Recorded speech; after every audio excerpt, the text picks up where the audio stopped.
के साथ मैं हूँ कैसर लावरजदून। शामिल करते हैं न्यूज अपडेट। शामिल करते हैं फतेह जंग से। सर्दी की शिद्दत में इजाफे के साथ गर्म मलबूसात की मांग भी बढ़ जाती है। फतेह जंग के शहरियों ने सर्दी से बचने के लिए लंडे बाजारों का रुख कर लिया।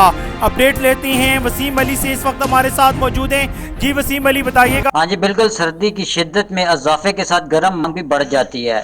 फतेह जंग के शहरियों ने सर्दी से बचने के लिए लंडे बाजारों का रुख कर लिया।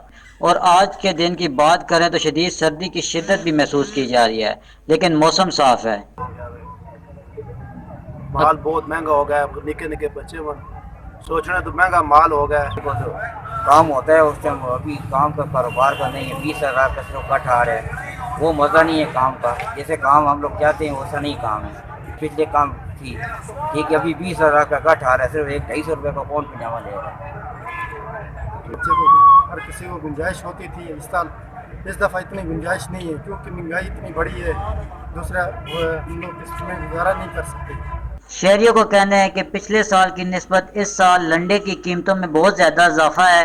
हुकूमत से अपील करते हैं कि लंडे के कीमतों को जो टैक्स हैं उनको कम किया जाए ताकि हम आसानी से लंडा खरीद सकें। बहुत शुक्रिया वसीम, हमें मालूमात से आगाह करने का। साथी रिपोर्टर वसीम अली के साथ कैसर लावरजदून, शनासा टीवी, असन अब्बास। न्यूज देखते हैं आपको इलाके भर की हर खबर से बाखबर। मज़ीद बाखबरें हैं यूट्यूब चैनल सब्सक्राइब करें। सब्सक्राइब के लिए वीडियो के नीचे लिखे सब्सक्राइब पर क्लिक करें और बेल आइकन दबा दें।